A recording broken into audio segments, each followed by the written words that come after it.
Hola, buenas noches a todos, bienvenidos de nuevo a este pequeño rincón del cinéfilo y muchísimas gracias por escucharme. Vamos a terminar este miniciclo de cine con mayúsculas después de los dos títulos anteriores comentados, que han sido El árbol de la vida de Edward Dmytryk y El Capitán Blood de Michael Curtiz. Y como tenemos costumbre en estos miniciclos que hacemos de 3 películas, siempre la calidad de los films vamos de menos a más, siempre de la película, digamos, menos buena a la más buena. En este caso vamos a comentar, evidentemente, siguiendo este criterio, la mejor de las 3 películas de este miniciclo. Pero voy mucho más allá. Vamos a comentar una de las películas más complejas y más perfectas de la historia del cine. Yo en este canal, en el vídeo que hice de las 12, o las que yo expuse que eran las 12 mejores películas de la historia del cine, objetivamente bajo mi criterio, no incluí esta película, porque todas las películas que expuse en aquel vídeo, por el peso específico que tienen dentro de lo que es la historia del cine, de la historia de la cinematografía, son títulos más importantes. Pero por complejidad, por perfección, esta película podría estar perfectamente dentro de aquellas 12 o aquellas 10 que expuse en aquel vídeo. Para mí, esta película es una de las películas más perfectas que se han realizado hasta la fecha dentro de lo que es la historia del cine, dentro de lo que es la historia del séptimo arte, y prácticamente podríamos decir que se necesitaría todo un canal para poder analizar plano a plano esta película, porque es tal el grado de complejidad y de perfección que tiene este film que muy pocas películas en la historia del cine pueden compararse a esta impresionante obra maestra. La película que vamos a comentar esta noche es una obra única e irrepetible desde cualquier punto de vista, sobre todo desde el punto de vista de argumento, desde el punto de vista visual y desde el punto de vista sonoro. Es la única película que realizó un director que fue, además, uno de los grandes actores de todos los tiempos, el actor, dramaturgo y también director Charles Laughton, o Sir Charles Laughton. La película que vamos a comentar esta noche es nada más y nada menos, aquí la tengo en edición Blu-ray, La noche del cazador de 1955, protagonizada por Robert Mitchum, por Shelley Winters y por Lillian Gish, en 3 interpretaciones absolutamente prodigiosas. La noche del cazador, ya os digo, para mí y para muchísimos cinéfilos y para, evidentemente, los grandes historiadores del cine, es una de las películas más importantes de la historia del cine. Es una de esas películas totalmente inclasificable. Yo esta película la he visto en muchísimas listas de esas que hacen muchos cinéfilos, muchos críticos, muchos periodistas, realmente como una película que está en muchísimos géneros y en muchísimas listas de otros tantos géneros cinematográficos. Podemos ver La noche del cazador bajo el prisma de una película de terror, bajo el prisma de una película de suspense, bajo el prisma de una película que puede ser un thriller, bajo el prisma de una película que comienza como un film de cine negro, de cine policíaco. Es una película que puede catalogarse también como una película de fantasía dentro de lo que es su estilo. Es una película que nos habla sobre el cambio de unos niños hacia el crecimiento, hacia la adolescencia. Es una película que nos habla del miedo adolescente, del miedo de unos niños, del miedo infantil. Es una película que puede catalogarse como una película de psicópatas. Es una película que también tiene tintes de expresionismo alemán. Es una película que también nos habla del suspense, del crecimiento, incluso es una película que también nos habla sobre el grado de madurez de unos determinados niños, sobre todo si hablamos del niño protagonista. Es una película de enfermos mentales. Es una película también que tiene unos tintes religiosos muy marcados. Realmente el factor religioso es uno de los grandes motores también de esta película. Es una película que nos habla sobre el despertar a la sexualidad. Es una película que también nos habla sobre ese crecimiento de unos niños que tienen que ir, valga la redundancia, creciendo a marchas forzadas. Es una película también que nos habla sobre la aventura, sobre la fantasía, sobre de miedos e instintos completamente básicos. Es una película que tiene muchísimos grados de interpretación. Es una película que tiene muchas capas de significación. La verdad es que La noche del cazador es una de las películas más complejas de la historia del cine. Es una película que yo creo que se necesitaría, digamos, un análisis plano a plano para poder discernir todo el significado que engloba este film. Y todo ello prácticamente en 90 minutos de duración. Es una película que técnicamente tiene además en realidad un gran estudio sobre lo que es la economía narrativa. Es una película con un montaje absolutamente perfecto, con una fotografía que oscila entre el expresionismo alemán y entre lo gótico, entre el clasicismo y entre lo que es el mundo de fantasía, entre lo que es el mundo enfocado desde el punto de vista de unos niños. Es una película enfocada desde el punto de vista también de un psicópata y además con una sexualidad realmente muy ambigua. Es una película que también nos versa sobre la sexualidad. La verdad es que La noche del cazador tiene tal grado de interpretaciones que yo creo que se necesitaría ya no un vídeo largo, sino que se necesitaría un canal entero para poder discernir prácticamente paso a paso, plano a plano, secuencia a secuencia, todos los elementos que impregnan esta impresionante obra maestra. Prácticamente se puede decir que La noche del cazador, siendo la única película que dirigió ese gran actor, gran dramaturgo que fue Charles Laughton, fue su primera y su última película. Pero además es que Charles Laughton, como director, era una persona que incluso todo lo que concernía a la puesta en escena, a lo que era la dirección de actores, a la manera de enfocar las interpretaciones, cómo él entendía la puesta en escena, cómo él entendía lo que era la dirección de actores, realmente todo desde un punto de vista muy fascinante. Yo creo que si le hubiesen dejado o hubiese querido Charles Laughton seguir dirigiendo películas, si La noche del cazador fue su primera película y ya estamos ante una de las mejores películas de la historia del cine, no me puedo ni imaginar lo que hubiese evolucionado este grandísimo cineasta y las grandes obras de arte que nos hubiese regalado pues prácticamente a lo largo de toda su filmografía. Charles Laughton realmente era un actor realmente complicado, bastante difícil de dirigir y de digerir realmente, porque Charles Laughton era esa clase de actores y luego evidentemente metido a director que era muy difícil de poder, podríamos así decirlo, como ya no solo de dirigir, sino de tratar dentro de lo que era el rodaje de una película.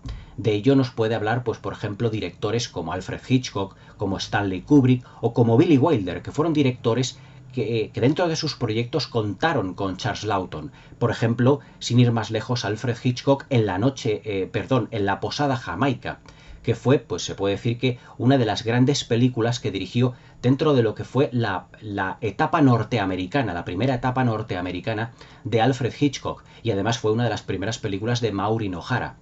También dentro de una película llamada Testigo de cargo de Billy Wilder, que tenéis aquí comentada en el canal, en el que realiza Charles Laughton una interpretación absolutamente prodigiosa. Pero también fue un actor que tuvo numerosos encontronazos con directores, con productores, incluso con compañeros. Charles Laughton, prácticamente dentro de lo que es la historia del cine, el mundo de los cinéfilos, se le conoce casi más por ser el enemigo natural dentro de lo que era la cinematografía y las tablas británicas de otro de los grandísimos actores de la historia del cine, que fue Sir Laurence Olivier. Incluso os puedo decir, si me permitís el inciso, que durante el rodaje de Espartaco saltaron chispas ya no solo entre Kirk Douglas y Stanley Kubrick, sino entre el Sir Laurence Olivier y Charles Laughton, porque prácticamente se puede decir que se llevaban a matar. Eran enemigos prácticamente acérrimos dentro de lo que era el teatro inglés. Pero hay que reconocer que Charles Laughton, dentro de lo que fue su carrera cinematográfica, siempre le picó el gusanillo de la dirección. Además tenía o discutía muchas veces con estos directores, con Hitchcock, con Kubrick, incluso con Billy Wilder, el sentido de la puesta en escena tan especial que tenía Charles Laughton. Charles Laughton, también al ser un dramaturgo, era también un gran admirador de lo que eran las leyendas de personajes británicos, de personajes de lo que era la fantasía medieval, y que todo ese mundo de fantasía lo quiso llevar, digamos, a un plano onírico dentro de lo que es La noche del cazador. Hay secuencias dentro de lo que es la película, ahora destriparemos el film, porque realmente no tiene, ya os digo, no tiene desperdicio, que parecen sacadas de un cuento de hadas, incluso de una pesadilla. Pero realmente Charles Laughton, ya os digo, fue un personaje muy curioso, por así decirlo, con una puesta en escena dentro de lo que fue esta película absolutamente irresistible y además con un grado de exquisitez en la dirección de actores, en el cuidado de la fotografía, en los movimientos de cámara, que se puede decir sin temor a equivocarse que si Charles Laughton hubiese seguido dirigiendo películas, nos hubiésemos encontrado ante, sinceramente, uno de los mejores, o si no el mejor, director de todos los tiempos. Al igual que Orson Welles, si ya con La noche del cazador, digamos que en el mundo de la dirección de películas, se estrenó con una auténtica obra maestra, como lo hizo Orson Welles con Ciudadano Kane, podríamos estar hablando de una de las grandes filmografías hoy en día si Charles Laughton realmente hubiese seguido dirigiendo películas. Realmente lo trágico de La noche del cazador es que fue una película que se dio un batacazo tremendo en taquilla. Fue una película totalmente incomprendida, tanto por la crítica como por el público de su momento. Incluso tachada realmente de maniquea y de tramposa debido, digamos, a la representación que se hace de todo lo que fue la sociedad norteamericana, la sociedad estadounidense, dentro de lo que fue la depresión del crack del 29. Porque también la película nos muestra la historia de dos niños realmente dentro de ese ambiente, dentro de la atmósfera y dentro de esa gran podredumbre que dejó el crack del 29, en el que dejó a Estados Unidos, como todos bien sabemos, en una situación económica muy difícil. También se puede decir de La noche del cazador que es una película que representa o que nos muestra un marco, digamos, de la sociedad norteamericana, de la sociedad estadounidense del momento, digamos, muy crítico. Además de todas las lecturas que os he indicado anteriormente, La noche del cazador también se muestra como una película con una profundísima crítica social a todo lo que era esa sociedad de los años 30, de los años 40, posterior realmente a la Gran Depresión, posterior a lo que es el crack del 29. Pero también es una película que, debido a su guionista James Agee, que ahora os hablaré de todo lo que es el elenco, antes de empezar a comentar el argumento y meternos de lleno, vamos a hacer un poquito de historia del cine. Este vídeo podría haber estado perfectamente en la sección de historia del cine, al igual que la del Capitán Blood.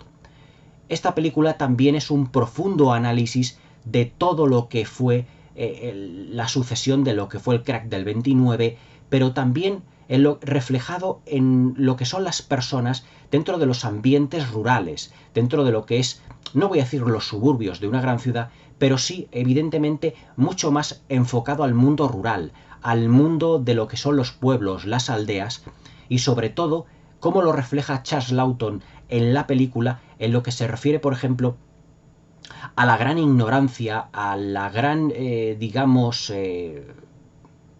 ¿cómo os lo diría yo? ¿Cómo os lo expondría yo?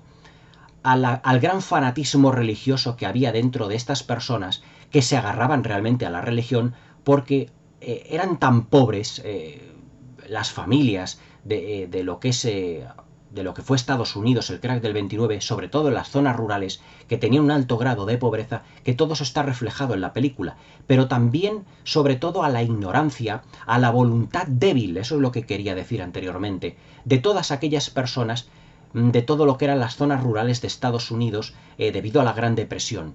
Pero evidentemente todo esto está enfocalizado desde un punto de vista, para mí, bajo mi punto de vista, bajo un carisma, bajo un prisma, mejor dicho, excesivamente crítico. Y además esto fue uno de los grandes factores que contribuyeron a lo que fue el fracaso económico de la película. Porque había, o desde gran parte de Estados Unidos, muchos de los estados de Estados Unidos, valga la redundancia, vieron en esta película como una crítica social excesivamente profunda a lo que era, pues, el fanatismo religioso, la voluntad débil de muchas personas, reflejado en lo que son los personajes de la película. Pero sobre todo porque la crítica y el público no supieron ver una película que además abarca muchísimos géneros. La película comienza como una película de cine negro. Continúa siendo una película de suspense, que luego se va transformando en un film de terror, para continuar posteriormente como si fuera una película de fantasía, como si fuera una especie como de cuento de hadas, de cuento, digamos, como si fuera un reflejo de los cuentos de los hermanos Grimm, de los cuentos de Jacques Perrault. Es una película que también indaga en leyendas incluso urbanas, como por ejemplo El hombre del saco, el miedo a lo desconocido, el terror a ser atrapado, miedos ancestrales, miedos también infantiles, que continúa convirtiéndose, por ejemplo, en una película que parece un cuento en el sentido de la aparición de un auténtico ángel de la guarda, y que termina siendo como una película navideña. Es decir, es una película que abarca muchísimos estratos, muchísimos estadios, muchísimas capas, y además es una de las películas que yo recuerdo de haber visto de niño, que es totalmente impredecible. No sabes lo que va a ocurrir, no sabes lo que va a pasar a cada secuencia, a cada plano. Es tal el grado de perfección técnica que alcanza la película que cada secuencia, cada plano es efecto del anterior y cada plano es causa del siguiente, en el sentido de que no hay plano gratuito en esta película, no hay en ningún momento hay una secuencia que sobre, no hay una secuencia que falte, y cada uno de los planos, cada una de las secuencias realmente tiene un significado muy profundo. Ahora todo eso lo vamos a tratar de ir, digamos, destripando. Dentro de lo que fue el reparto, ya no solo artístico, sino técnico, tenemos que hablar que tenemos que decir que La Noche del Cazador es una película que además está basada en una novela del mismo nombre, de un escritor llamado Davis Crabb. Davis Crabb, además, dentro de lo que fue la película, aportó numerosas ideas también a lo que fue el rodaje, y que ayudó además a Charles Laughton en la elaboración del guión.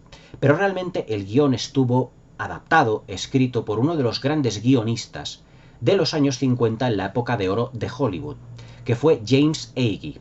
James Agee, además, se puede decir que es un personaje que tiene muchas luces y muchas sombras. Fue uno de los grandes guionistas, ya os digo, del Hollywood clásico. Pero es que además provenía, al igual que los niños protagonistas de esta película, provenía de un mundo rural, se había criado en la época de la Depresión, conocía perfectamente todo el entorno en el que se desarrolla la película, y por lo tanto le dio un carácter crítico muy fuerte. Pero también Charles Laughton, el director, se puede decir que abordó muchísimos aspectos de la película en lo que se refiere a sus conocimientos como dramaturgo, como actor y también como director. Y además aportó realmente esa visión onírica, fantástica, porque ya os digo, le encantaban las leyendas al personaje de Laughton, todo lo que era el mundo del misticismo, el mundo esotérico, realmente como buen británico todo ese mundo le entusiasmaba. Y todo lo que son las secuencias con los niños, con la barca, prácticamente a mitad de la película, se debe a esa puesta en escena un tanto fantasiosa, como de cuento de hadas, pero también como de pesadilla seminal, que Charles Laughton realmente le gustaba, le encantaba, y que tanto el director, mejor dicho, el guionista James Agee, como el escritor de la novela, David Crabb, realmente vieron en esa puesta en escena un vehículo absolutamente fantástico, que además desbocó en una película con una calidad absolutamente irrepetible. Pero no solo tenemos que hablar de las aportaciones como guionista de James Agee, también el trabajo de fotografía es absolutamente exquisito. Stanley Cortez, uno de los grandes directores de fotografía también de los años 40 y de los años 50, realmente planificó una fotografía basada en el expresionismo alemán, pero sobre todo en tintes góticos, que además tiene, dentro de lo que es la película, luego hablaremos en la parte técnica más profundamente de este aspecto, pero sí tengo que deciros que La Noche del Cazador es una película que tiene una puesta en escena muy distinta de las secuencias que están desarrolladas de día a las secuencias que están desarrolladas de noche. Cuando llega la noche en la película es como si se desataran las sombras, los miedos ancestrales, incluso ese tono irreal que predomina en muchas secuencias de la película y que le hace ser un film absolutamente muy especial. También tenemos que hablar de Walter Schumann, que fue el compositor de una de las grandes partituras de los años 50 de la historia de Hollywood, sin ningún género de dudas, con muchos tintes muy distintos, tintes macabros, tintes infantiles. Todas las canciones que hay en esta película, algunas muy parecidas a como si fueran una auténtica nana para los niños, porque los niños son los auténticos protagonistas de esta película, ya os digo, ahora hablaremos de lo que es el complejísimo argumento. Realmente toda lo que son las canciones refleja el mundo de los niños, refleja el mundo de los miedos, refleja el mundo de la persecución, del fanatismo religioso. Realmente La Noche del Cazador es una obra maestra audiovisual, es todo un espectáculo, de una fotografía en blanco y negro que yo no he vuelto a ver, y que ya no solo, ya evidentemente ya en la actualidad no se hacen películas con esta calidad visual, pero sobre todo es una película que, digamos que se diferencia mucho de todo lo que son los films realizados desde un punto de vista visual como John Ford, Alfred Hitchcock, Cecil B. DeMille, Raoul Walsh, porque es que la puesta en escena de Charles Laughton es un tanto teatral, pero todo está basado en la fascinación que él siente por el expresionismo alemán, por el tono irreal, por el tono onírico, el tono de fantasía que realmente rodea toda la película. Realmente La noche del cazador es una película única, irrepetible, que abarca, yo os digo, muchísimos géneros, que tiene muchísimos puntos de vista que abarcar y que vamos a ir desentrañando a lo largo de todo lo que es el vídeo. Realmente, empezar a reseñar La noche del cazador es realmente una tarea muy compleja. Muy compleja si intentamos abordar todos los significados que tiene la película. Porque es que la película nos habla, ya os digo, de muchísimas cosas, como os he dicho al principio del vídeo, pero que todas ellas están muy bien cohesionadas. Yo os digo, es una película de terror, de suspense, es un thriller, es una película de psicópatas, es una película sobre niños, es una película que tiene pinceladas de crítica social, es una película que en su final es como un film navideño, pero que realmente, yo os digo, es un film muy impredecible. Pero es un film bastante complicado de poder reseñar, de poder desentrañar, porque yo creo que de todas las películas que he reseñado aquí a lo largo de estos 5 años y pico, a lo largo de la vida del canal, es uno de los films más complejos. Yo diría, sin lugar a dudas, de los 3 o 4 más complejos que he podido yo comentar aquí en el canal. No es fácil comentar una película como La noche del cazador, porque tiene muchas reminiscencias, tiene mucha mezcla de géneros y tiene muchos puntos de vista. Sobre todo, es una película muy compleja porque no tiene un único motor narrativo. La película tiene muchos motores narrativos. El motor narrativo del punto de vista de unos niños, el motor narrativo de, digamos, la mentalidad de un psicópata, el motor narrativo de la mentalidad de unos personajes de un entorno rural, el motor narrativo que incluso llega a ser ese despertar a la adolescencia y también el sexo, las relaciones matrimoniales, o podríamos decir las relaciones no matrimoniales prácticamente. Pero también el sexo es uno de los puntos fuertes que tiene la película, sobre todo enfocado en el personaje de Harry Powell, con una interpretación de Robert Mitchum absolutamente deslumbrante. Yo diría que Harry Powell, el protagonista realmente de esta función junto con los niños, John y May, se puede decir que realizó el mejor trabajo de su carrera. Robert Mitchum, cuando empezó a leer el guión de La noche del cazador, se quedó completamente entusiasmado con el proyecto. Y además es que se enfrascó de tal manera que se puede decir sin temor a equivocarse que este es su mejor papel. Y eso que Robert Mitchum interpretó muchísimos papeles en películas de cine negro, como por ejemplo Encrucijada de odios, de Edward Dmytryk, o como por ejemplo Retorno al pasado de Jacques Tourneur, que es una grandísima obra maestra, una de las cumbres, una de las grandes obras catedralicias del cine negro. Robert Mitchum es un actor muy todoterreno que hizo, se puede decir, que de todo dentro de lo que fue su carrera cinematográfica. Pero sin lugar a dudas yo creo que el personaje de Harry Powell, el predicador en esta película, es su mejor papel con diferencia. Os he dicho al principio del vídeo que En la noche del cazador también es una película que en sus 3 personajes protagonistas, Robert Mitchum, Shelley Winters y Lillian Gish, son 3 actores que además tienen un estilo de interpretación muy distinto.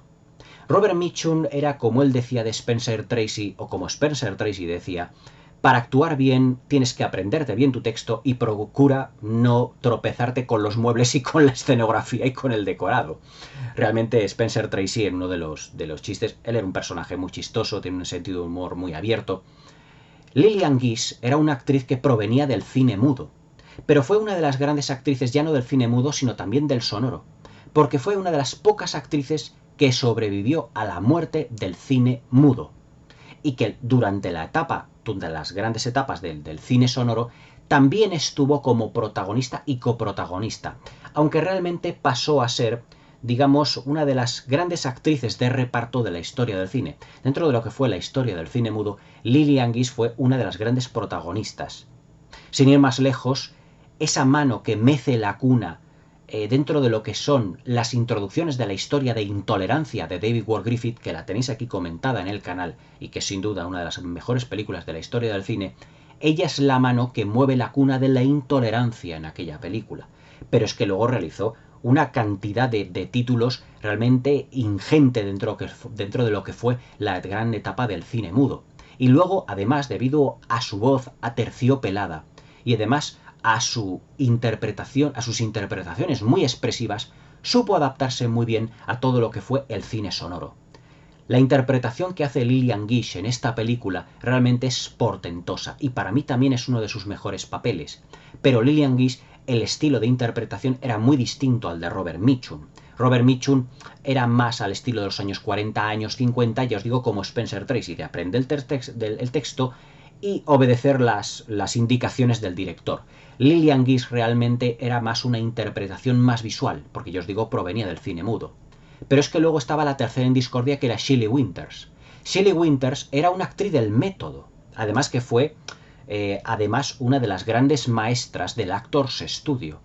Y además era, como os dije en el último vídeo de preguntas y respuestas, los actores, las actrices del método, se involucraban hasta psicológicamente para poder entender en su técnica de interpretación realmente el porqué y la justificación de los personajes que interpretaban. La interpretación de Shelley Winters puede ser fría y distante en esta película, pero es sin duda una de las grandes interpretaciones que hizo a lo largo de su dilatadísima carrera. Pero sobre todo el cambio brusco que hay de lo que es el personaje de Shelley Winters, ahora hablaremos de todos los personajes en profundidad dentro de lo que es el argumento de la película, se puede decir que es una interpretación para mí desconcertante. Porque es que el personaje de Shelley Winters se comporta al principio de la película de una manera, pero cuando se casa con el predicador, con Harry Powell, el personaje de Robert Mitchum, cambia por completo, involucrándole en ese fanatismo religioso que tenía el personaje de Robert Mitchum.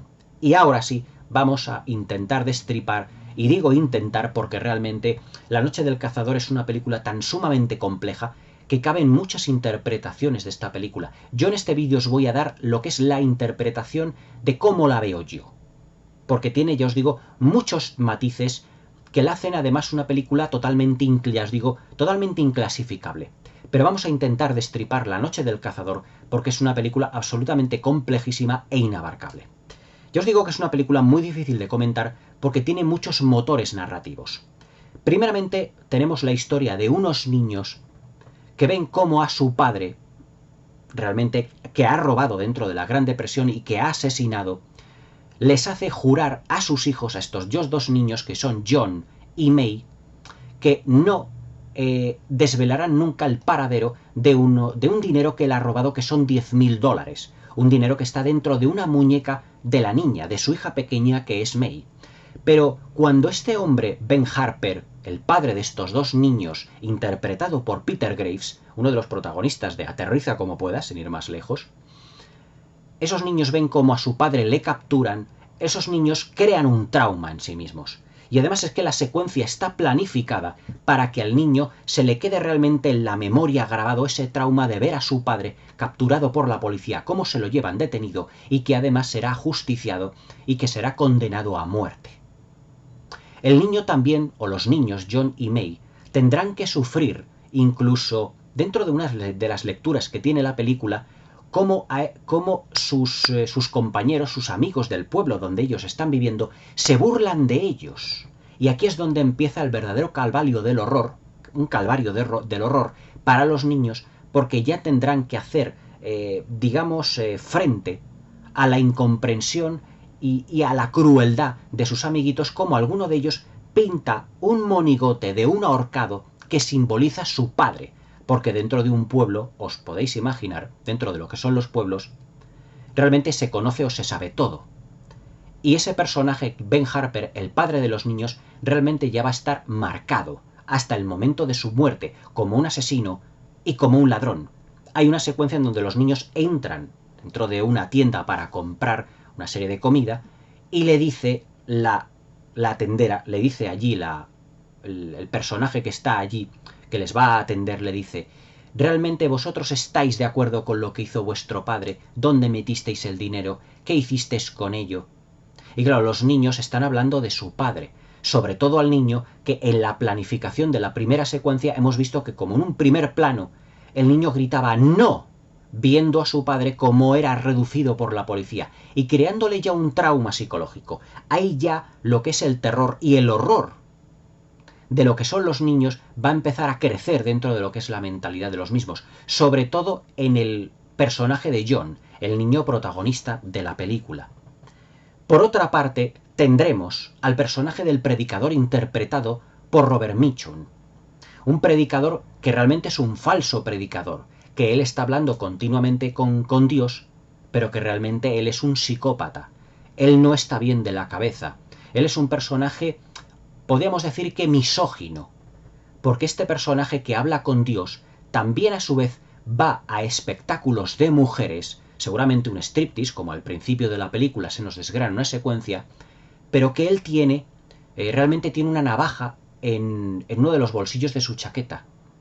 Y esa navaja, en un momento dado, mientras está viendo el espectáculo de esa mujer voluptuosa, cómo está bailando de una manera muy sensual, esa navaja lo que hace es Harry, Robert Mitchum, le da el botoncito para que saque la hoja de la navaja y en ese momento rasga lo que es el bolsillo de su chaqueta.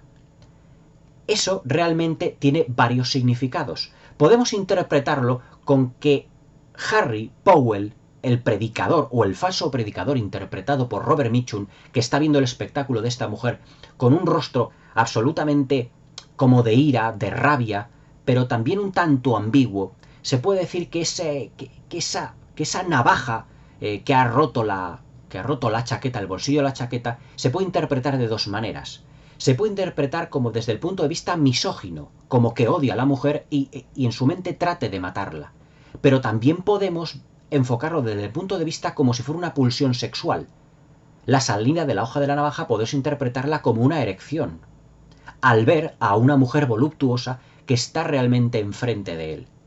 Pero él odia a esas personas, como le dice en una de las secuencias al principio de la película, que va conduciendo un coche, en el que él dice que habla con Dios. Es que yo no puedo aguantar ciertas mujeres que van enjolladas, que van como muy emperifolladas, que va como diría yo, como muy voluptuosas, porque todo eso representa para Harry Powell el pecado. Y dentro de su fanatismo, psicópata total, pero dentro de su fanatismo religioso, tiende a odiar todo eso. Pero claro, él, al llegar, digamos, a ese espectáculo, es capturado por la policía porque ya lleva una retahíla de bastantes asesinatos a sus espaldas. Y he aquí que coincide en la cárcel con el padre de los niños, con Bert Harper, que le dice que ha escondido un botín, un dinero de $10.000. Pero Harry Powell no sabe realmente dónde está ese dinero. Y claro, él entra en contacto con este hombre y sabe que tiene una mujer, que tenía unos hijos y que vivía en una determinada zona. Cuando Harry Powell sale de la cárcel, va en busca de esa mujer y de esos niños para reclamarle los $10.000, engañando por completo a la mujer, interpretada por Shelley Winters, para intentar hacerse, digamos, con el cariño de los niños. Pero esos niños, como habían jurado a su padre no revelar el sitio de los $10.000, realmente terminará por odiándolos y les perseguirá a lo largo de toda la película como si fuera realmente dentro de un cuento de hadas o un cuento de niños, como si fuera un personaje maligno, como si fuera realmente el mismísimo Satanás, si lo interpretamos como si fuera una auténtica pesadilla. Pero que los niños, a lo largo de la película, irán encontrando unos personajes que les irán salvando la vida. Tenemos que detenernos cuando Ben Harper, Peter Graves, el padre de los niños, muere, que Harry Powell se casa con el personaje de Shelley Winters, realmente para hacerse cargo de esos niños y recuperar o tener esos $10.000.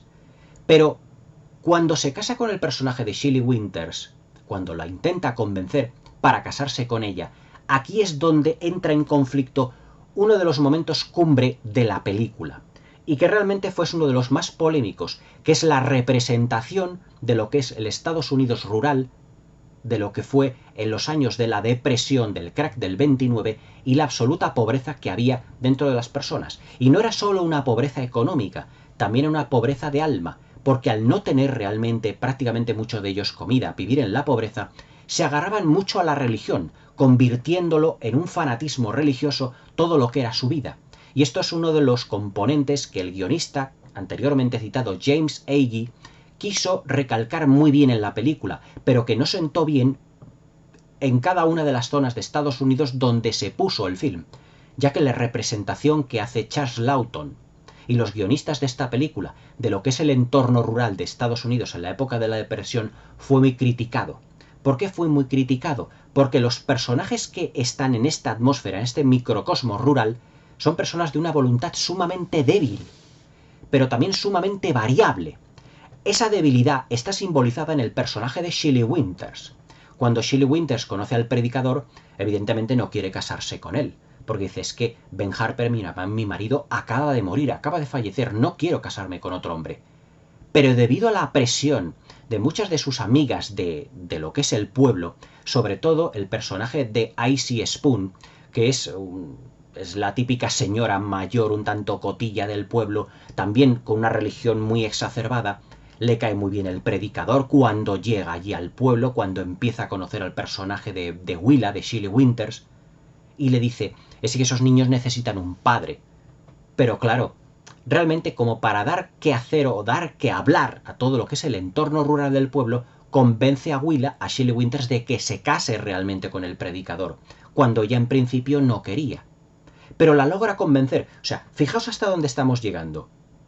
Una mujer que no se puede decir que no le importa absolutamente, o que no le debería importar absolutamente la vida de una mujer que es muchísimo más joven, amiga suya, pero que es muchísimo más joven, que tiene 2 hijos, la involucra para que se case con esta persona, con este predicador que es Harry Powell, sin conocerle absolutamente de nada. Y aquí una de las mayores críticas que hace Charles Lawton en esta película a lo que es el entorno rural estadounidense. Y que además, cuando al final de la película Harry Powell sea acusado de asesinato de Willa, cómo todo cambiará y cómo pasará de adorar a Harry Powell, adorar al predicador, a tenerle un odio total, incluso yendo por la calle con un hacha para querer matarlo. Es decir, esa polaridad que existía debido al exacerbado mecanismo religioso que había en aquella época, hacía que las personas tuvieran una voluntad excesivamente variable. Y esa variabilidad es lo que Charles Lawton quiere dar a entender en esta película y quiere criticar, quiere plasmar como crítica social realmente Charles Lawton en esta película, y por lo que recibió, ya os digo, numerosas críticas. Pero es que además el personaje de Willa, interpretado por Shelley Winters, digamos que simboliza esa vulnerabilidad y esa debilidad mental de esa gente. ¿Por qué? Porque pasa de no querer saber nada del predicador a casarse con él. Realmente todo por presiones. ¿Cómo puede casarse una mujer con un hombre que no conoce absolutamente de nada? Solo porque ella piensa que a lo mejor sus hijos pueden tener una mejor educación. Pero volvemos a lo mismo, no le conoce absolutamente de nada. Y que esa vulnerabilidad y voluntad tan débil será aprovechada por Harry realmente para incitar también o intentar hacerse con sus hijos para descubrir realmente dónde están esos $10.000. Realmente Harry utilizará a Willa como un componente religioso más, transformándola en otra fanática religiosa absolutamente exacerbada también como él. Además es que el matrimonio, se nos da a entender que el matrimonio que hubo entre Ben Harper y Willa, realmente ese matrimonio no llegó a buen puerto en lo que se refiere, digamos, según dice Icy Spoon, según dice esta mujer dentro del pueblo, que solo fue realmente como un capricho, y que no se casó con un hombre de verdad, con un hombre que tuviese, digamos, unos pilares religiosos y una base fuerte. Y por lo tanto se nos da a entender que no fue un matrimonio visto muy bien por el pueblo desde un punto de vista religioso, que fue como una especie de aventura, pero que habían tenido a 2 hijos. Es decir, la caricatura o incluso crítica social que realmente llega a ser hasta granguiñolesca en esta película de todo lo que es el medio rural estadounidense fue muy fuerte. Porque se nos muestra en la película seres débiles, seres vulnerables, seres con una mentalidad completamente débil al margen de una persona que pueda venir de fuera y que pueda trastocártelo absolutamente todo. Es una de las capas de significación que tiene esta película más palpables, más fuertes y que sirve como motor narrativo. Es decir, lo que es el retrato de una determinada sociedad, una sociedad rural, dentro de lo que era el Estados Unidos después de la Depresión. También la película la podemos ver como una película de terror, sobre todo del punto de vista de los niños. Ya no nos vamos a centrar en el personaje de Shelley Winters, de Willa, sino en el personaje de Harry Powell y de los niños, en el que va a haber durante prácticamente toda la película una persecución, un macabro, cuento entre el perro y el gato, o mejor dicho, entre el gato y el ratón, que se van persiguiendo constantemente. Porque Harry Powell quiere conseguir esos $10.000 a toda costa, pero los niños no. Y entonces es cuando la película pasa de lo que es cine negro, haciendo referencia a drama carcelario, haciendo referencia de lo que es el miedo de los niños, haciendo referencia a lo que es esa crítica al medio rural estadounidense, pasa realmente a ser una película de terror. Y aquí es donde la puesta en escena de Charles Laughton en las secuencias de noche es la que cobra mayor protagonismo. ¿Por qué en las secuencias de noche? Porque aquí Charles Laughton es cuando juega con el plano irreal, con el plano onírico. Y entonces hay una simetría realmente fascinante dentro de la película. Las secuencias de día son muy realistas, pero las secuencias de la noche son muy pesadillescas, incluso llegando a abarcar realmente a lo onírico, lo irreal, lo fantástico, lo fantasioso, pero también lo terrorífico. Porque Harry Powell se comporta durante la noche como un auténtico fantasma, vaga vagando detrás de los niños constantemente. Los niños realmente, cuando su madre desaparece, que es asesinada por Harry Powell en una de las secuencias más fascinantes de la película, ahora la comentaré, los niños emprenden una huida en una barca. Pero es que esa barca va a través de un río por la noche en el que todo se transforma, digamos, como una especie de sueño o de pesadilla, según se mire. Os comento. Harry Powell quiere hacerse con los $10.000 de los niños, que no saben dónde está, dónde Ben Harper los metió. Pero después de transformar a Willa, digamos, en otro personaje con una religiosidad exacerbada, y después de haberla rechazado en la noche de bodas diciéndola, para inculcarla ese fanatismo religioso, diciéndola, el cuerpo que tú tienes no fue realmente creado para el placer del hombre, sino que fue creado como un templo para tener hijos. Willa, ¿tú quieres tener hijos? Y dice ella, no. Dice, pues por lo tanto, méntete en la cama y no tendremos placer carnal. Es decir, la película también nos habla sobre el celibato, pero también aportándonos un punto de vista muy ambiguo sobre el personaje de Harry Powell. Porque Harry Powell, un hombre, ¿cómo puede realmente, en un momento dado o en momentos dados de sus vidas, no querer desear el cuerpo de una mujer? También la película nos habla del sexo, de la sexualidad. Anteriormente Willa se había visto al espejo, se había retocado un poco el pelo y con las manos había bajado a través de lo que es su cuerpo, tocándose el seno, tocándose los pechos, como queriendo ser deseada por ese nuevo marido, pero que cuando llega a la cama, su marido la rechaza por completo. Harry Powell la rechaza. ¿Por qué? Porque ahí hay una clara ambigüedad, como os he expresado anteriormente, y que enlaza con la secuencia cuando Harry estaba viendo a la bailarina de striptease. Harry Powell no desea a las mujeres, no desea, digamos, el contacto físico, no desea tener relaciones íntimas con ella. ¿Por qué? ¿Es acaso homosexual? ¿O realmente es un personaje que debido a su fanatismo religioso se cree efectivamente que el cuerpo de la mujer no está para tener placer, sino solo para tener hijos? Realmente, como psicópata, él está como hablando con Dios todo el tiempo y por lo tanto parece que obedece a unos designios divinos. Pero realmente se nos antoja como misógino.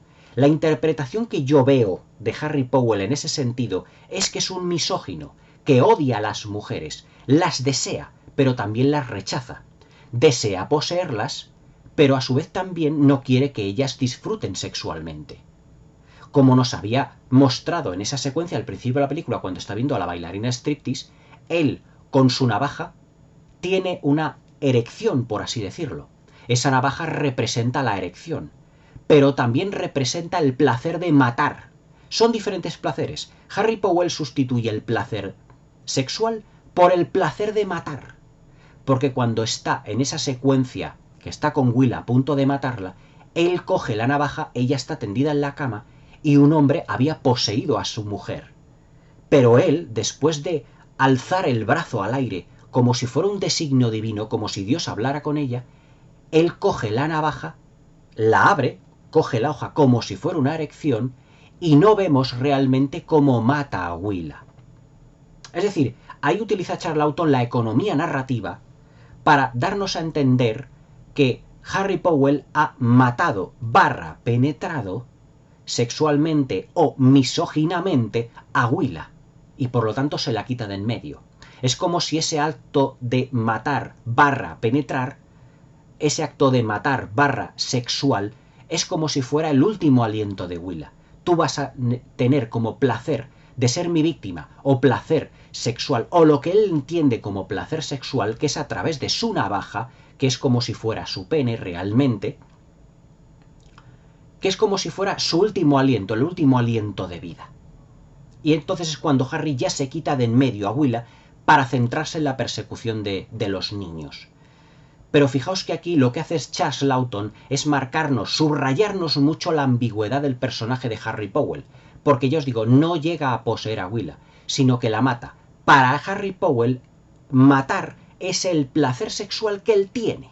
Es decir, él siente placer matando, porque al principio de la película, conduciendo el coche por la carretera, dice: Señor, en tus escrituras también hay muertes, muchas muertes. ¿Y cuántas viudas llevo ya? ¿12? Un hombre que estuviese libre podría darse el gusto, el placer, realmente de conquistar muchas mujeres. Pero esa conquista Harry Powell no lo entiende como el placer sexual, sino que le entiende como el placer de matar, que para él es un placer. Es decir, es como un juego de palabras. Pero realmente ese es el significado que Charles Laughton quiere dar al personaje de Harry Powell dentro de lo que es su ambigüedad. Este es el punto de vista que yo, viendo ya muchísimas veces La Noche del Cazador, realmente puedo revelar. Pero la sexualidad no solo estará presente en el personaje de Harry Powell, sino también en un personaje que más adelante hablaremos de él. Harry Powell emprende lo que es la huida, mejor dicho, la persecución de los niños a través de esas escenas oníricas, que en el momento en el que los niños se ponen sobre la barca, esa barca que pertenecía a su padre, que ese tal tío Birdie, el cuidador de todo lo que eran, digamos, el pequeño puerto que hay en ese pueblo, digamos que la tiene reservada para el niño, los niños en el primer momento que John y May se suben a la barca, ahí es donde empieza, digamos, la película de terror de suspense con toques de fantasía. Hemos pasado de una película de cine negro, drama carcelario, a una película, digamos que es un drama, con esas pinceladas de fanatismo religioso, ahora lo que es la verdadera película de terror, lo que es la persecución, el terror que sienten los niños, porque a partir de ahí la película se va a mostrarse realmente desde el punto de vista de los niños. Todo va a ser narrado desde el punto de vista de John y de May. Y John y May con su barca van recorriendo río abajo en unas secuencias también que nuevamente Charles Laughton, tanto el día como la noche, lo enfocan de un modo completamente distinto. De día son secuencias como más convencionales desde el punto de vista de planificación, pero por la noche son como una pesadilla, es como si fueran los sueños de John y May. ¿Quién no nos está diciendo que no estamos viendo los sueños de John y May? John y May con la barca llegan a un establecimiento, a una casa que tiene incluso un cobertizo, donde hay animales, donde hay vacas, que es una secuencia absolutamente como sacada ya no de una pesadilla, sino de un sueño o de una pesadilla, porque ellos están viviendo una pesadilla. Es decir, la película de terror realmente empieza con el terror de los niños, bajo el punto de vista de esos niños, que son perseguidos por el psicópata que ansía ese dinero. Llegan a un granero por el que se suben, iluminada la secuencia de una manera absolutamente onírica. Parece que el granero y la casa son como líneas que se definen en un horizonte que está plagado de luz, pero también de oscuridad, con ese cielo plagado de estrellas, con esas estrellas realmente de un tamaño muy grande. Y además es que los niños en ese paseo por barca cantarán una especie de canciones tristes, como si fueran unas nanas, como canciones como para ir ellos durmiéndose el uno al otro. La verdad es que la compenetración que hay desde el punto de vista interpretativo de los niños que hacen de John y de May es realmente ejemplar. sea, nos encontramos con Charles Laughton, un director que se puede decir sin temor a equivocarse que también sabe dirigir a los niños de una manera fantástica. No solo Steven Spielberg sabe dirigir muy bien niños. Charles Laughton ya lo supo hacer de una manera absolutamente memorable. Pero ya os digo, en esa secuencia completamente onírica, de esas casas perfiladas como en el horizonte, en el que solo hay, digamos, lo que es la delimitación del perfil de lo que es sus casas, de lo que es la casa y el granero, nos encontramos con una película que tiene ribetes góticos. La casa también de los niños, de Harry Powell y de su madre, de Willa, también cuando los niños llegan a esa casa, cuando Harry llega a esa casa, de noche realmente se puede decir que todas las luces de la casa están encendidas, además lanzando haces de luces por todas partes. O sea, como si la casa tuviese focos realmente de luz muy potentes en todas sus habitaciones. Parece realmente la casa de John y de May, la casa de Willa, parece un castillo o parece una casa espectral, si lo vemos desde ese punto de vista. Realmente todo lo que es la casa, los interiores también están delimitadísimos. Por ejemplo, cuando Harry mata a Willa, vemos un plano donde se ve perfectamente todo lo que es la delimitación de la habitación, como si fuera en pico, como si tuviera la habitación como formas poligonales y además bañadas con luces de una manera, con unos contrastes que yo en mi vida había visto esto en una película filmada incluso en blanco y negro. Todo eso son reminiscencias del expresionismo alemán, al cual Charles Laughton era un declaradísimo admirador.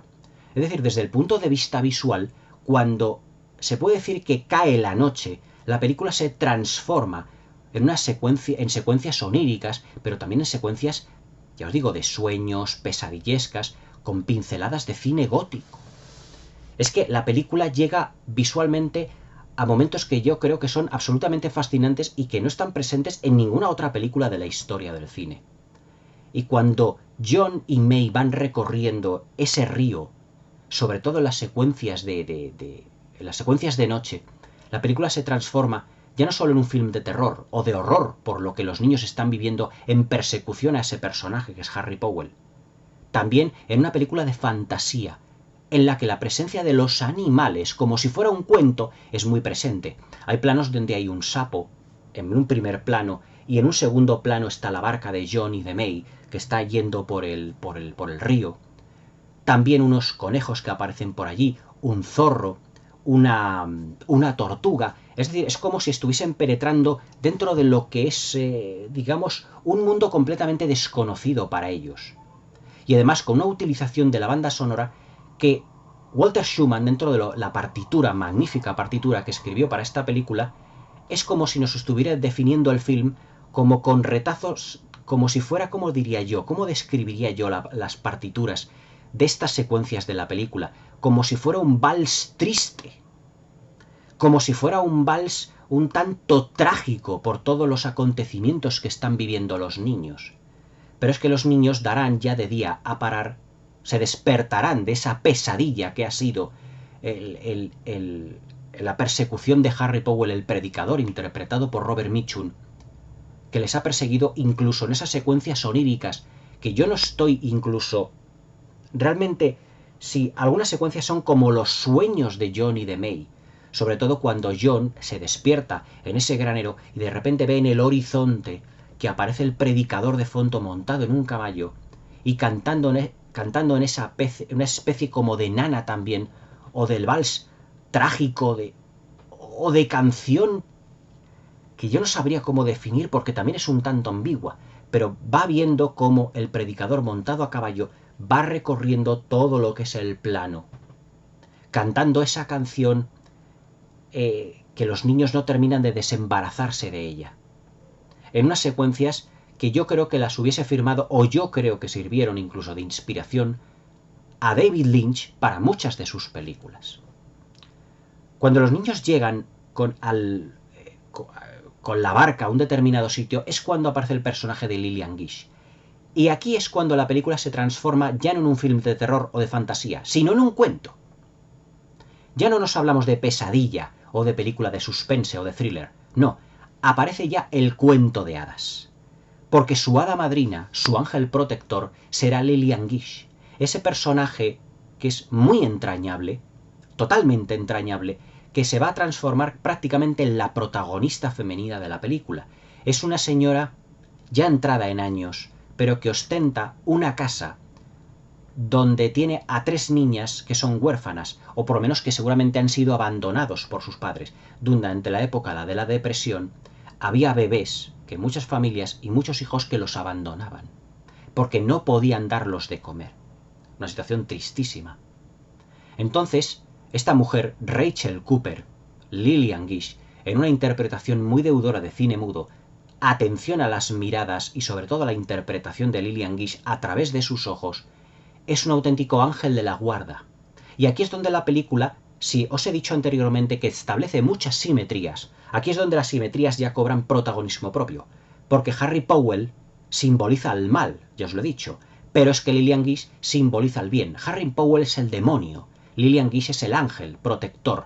Harry Powell es, digamos, el lobo de Caperucita, si lo vemos como un cuento, y Lillian Gish es como la abuelita de Caperucita, la abuelita que va a proteger, digamos, a su nieta que en este caso son nietos, porque ella ostenta una casa donde se puede decir que es como un orfanato, como un orfelinato para niños, descarriados, niños abandonados. Entonces se va a hacer cargo ella de John y de May. Y aquí es cuando el personaje de Lillian Gish, Rachel Cooper, digamos que hará florecer todos los buenos sentimientos que tenían los niños, y que fueron esos sentimientos realmente como opacados totalmente por el personaje de Harry Powell, al hacer nacer en ellos, digamos, el terror y el suspense, al tener que estar constantemente, digamos, como os diría yo, perseguidos por este predicador, por este falso predicador. Llegará un momento que Harry Powell dará con la casa de Rachel Cooper. Dará con la casa a través de otros personajes, a través de un personaje, una de las niñas que tiene Rachel Cooper, que tiene Lillian Gish en su casa, que ya es una adolescente. Y aquí es cuando el sexo volverá a retomar papel protagonista y volverá a convertirse en motor de la película. ¿Por qué? Porque esa niña que es adolescente tendrá evidentemente un despertar sexual. Y engaña a Lillian Gish, a Rachel Cooper, que la ha cuidado como si fuera una madre, diciéndola que por las tardes, en fin de semana, ella va a clases de... no sé si era ¿cómo os diría? Clases de tricotar o clases de manualidades o algo así, si mal no recuerdo, pero que en realidad empieza a salir con chicos. Entonces, al empezar a salir con chicos, ella ya siente el deseo carnal. Y cuando se lo dice a Rachel Cooper, cuando se lo dice, esta mujer, que es toda bondad, porque ya os digo, es como un ángel de la guarda para estos niños, la dice: es que tú lo que buscas es el amor de esos niños que no lo han tenido de sus padres. Y he aquí otra de las lecturas de la película. La película ya no solo versa sobre un film de terror, de persecución, de miedos y de instintos, sino que es también un despertar a lo que es el amor, un despertar a la sexualidad. Porque esa chica ha tenido encuentros con chicos, evidentemente seguro que se ha terminado acostando con ellos, buscando el amor a través del placer carnal, lo que choca totalmente con lo que son los principios, por así llamarlos, fanatismos religiosos del personaje de Harry Powell. Pero es que el personaje de Lillian Gish, de Rachel Cooper, también lee la Biblia, pero de un modo evidentemente desde el punto de vista de bondad, y también también enfoca a sus niños dentro de lo que es un camino recto para lo que son todo lo que es las vivencias de estos niños, John y May incluidos. Pero claro, es totalmente distinto al personaje de Harry Powell, que utiliza la Biblia y la religiosidad para lo que es el fanatismo y para hacer el mal. El personaje en ese sentido de Harry Powell tiene tatuado en los dedos de cada mano odio y amor. Y ese entre odio y ese amor solo van a ser los grandes pilares realmente de la película. El odio, el mal, el fanatismo, la misoginia, todo simbolizado por la mano izquierda de Harry, donde pone hate, odio en inglés. Pero también amor, love, en la otra mano, porque dentro de su fanatismo religioso, Harry siempre expresa que entre el amor y el odio va a haber siempre una lucha constante. Como lucha constante es la película. Es decir, las manos de Harry simbolizan los dos motores narrativos de la película. Es decir, lo que es el amor y el odio, lo que es el fanatismo religioso, digamos, enfocados desde un punto de vista de maldad, y una religiosidad enfocada desde el punto de vista de la bondad. Lo que simboliza la misoginia, lo que simboliza, digamos, el rechazo de la mujer, rechazo del amor, a través de lo que es el odio, y lo que es el engaño, porque Harry en una secuencia de la película junta sus manos y dice, el odio está a punto de derrotar al amor, pero luego el amor lo derrota. Pero todo eso forma parte de la interpretación como personaje de Harry Powell, porque Harry Powell se puede decir que Robert Mitchum hace interpretación de interpretación, interpreta un papel dentro de otro papel de la película. Él es un ser que es un psicópata, pero interpreta el papel de hombre bueno en lo que se refiere a cara a Vilma y a todos los personajes de la película, pero en lo que él está dentro de su caparazón, por así decirlo, es un ser malvado. El personaje de Lillian Gish, cuando se encuentra con Harry Powell, le dice a John, tienes que ir con tu padre, pero John le dice, no es mi padre. A lo que Willa, efectivamente, que es una mujer que ya no está dentro de esos convencionalismos de la crítica, del retrato social que se ha querido hacer, que Charles Laughton ha querido hacer desde el principio de la película, dice, efectivamente, no es tu padre, y tampoco es un predicador. Evidentemente, ella, Lillian Gish, Rachel Cooper en esta película, no es como la crítica social de los personajes del pueblecito donde estaban John y May, su madre y todos los personajes que componían ese pueblo de crítica social que exponía Charles Laughton en la película, sino que el personaje de Rachel Cooper es más astuta, tiene mucha experiencia de la vida, pero esa experiencia, digamos que la hace para aportar el bien a los personajes. Y aquí es donde se enfrentarán, digamos, cara a cara los dos personajes centrales de la película, que será la bondad representada por Lillian Gish y la maldad representada por Harry Powell. Es decir, que los dos son las dos caras, por así decirlo, de la misma moneda. Pero claro, Rachel llevará a todos los niños, digamos, por el camino recto. Excepto, digamos, esta chica que es más mayor, que es adolescente, que representa ese despertar sexual de la adolescencia, mintiendo al personaje, pero siempre lo hace con un motivo. Y hay aquí otra de las capas de lectura de la película, la búsqueda del amor. La noche del cazador también nos representa la búsqueda del amor respecto de los personajes. ¿Acaso John y May, los niños, también no buscan el amor y el reconocimiento a ser adoptados y a ser queridos? Por ejemplo, el personaje de May, de la niña, la que lleva la muñequita donde está el dinero, fijaos si Harry Powell ha querido incluso llegar a matarles, pero cuando Harry llega allí enfrente de la casa de Rachel Cooper, vemos en un plano en el que la niña va con las manos como queriendo abrazar a Harry. Es decir, sigue viendo May esa figura paternal en él, en el predicador.